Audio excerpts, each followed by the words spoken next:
Chowmein खानु साह्रै मन पर्यो हो, त्यही भएर आज मैले चाउमिन बनाउँदैछु। ल चाउमिनलाई चाहिँ यसरी उसिनी सकिसकेँ मैले चाहिँ। अनि यहाँनिर भएको जति भेजिटेबल सब काटकुट गरेँ, तेल तताएँ।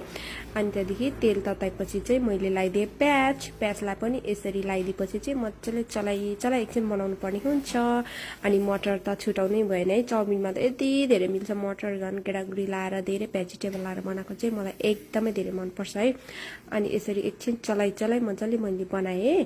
अनि यतिको भएपछि चाहिँ मैले चाहिँ यहाँनिर लगाइदिएँ हर्दीलाई पनि लगाइदिएर चाहिँ एकछिन चलाउने, यसरी मजाले चलाई बनाउनु पर्ने हुन्छ है। अनि भेजिटेबल लगाइदिएँ मैले सबै भएको जति चाहिँ मेउसँग जति थियो त्यति चाहिँ लगाइदिएँ है। कोपी चाहिँ थिएन मसँग, अनि त्यही भएर लगाइदिन ल।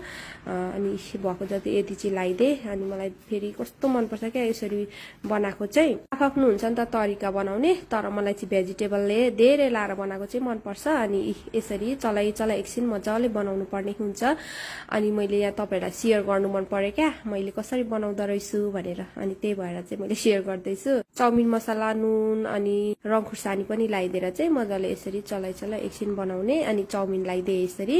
अनि लो हिटमा बनाएको चाउमिन चाहिँ यस्तो मिठो हुन्छ गाइस, लो हिटमा बिस्तारै बनाउनु पर्ने हुन्छ। अनि मैले चाहिँ सोया सस लगाइदिएँ, सोया सस लगाएर पनि मजाले एकछिन मजाले चलाई बनाउने होइन। ल हेर्नुहोस् त हाम्रो चाउमिन पनि अलमोस्ट रेडी हुन आँटिसकेको छ। मैले चाहिँ थोरै यहाँनिर नपुगे जस्तै भएर चाहिँ चाउमिन मसला फेरि पनि थपिदिएको छु है। अनि एउटा हातले गरेको भएर अप्ठ्यारो भयो नि त एउटा हातले, अनि त्यही भएर चाहिँ मैले चाहिँ फेरि पनि उयो गरेँ, के चलाई बनाएँ ल। अनि त्यहाँदेखि मासु पनि यहाँ सुपियाले गरेर डढी पठाएछ हो मेरो त, यहाँ लगाइदिनु र पनि लगाइदिएको क्या। यतिकै भए पनि हेर्नु न, एउटा नानी हेर्दै गरेको त अघि डढेछ, ल ठिकै छ भनेर हाल्दै मैले चाहिँ ल।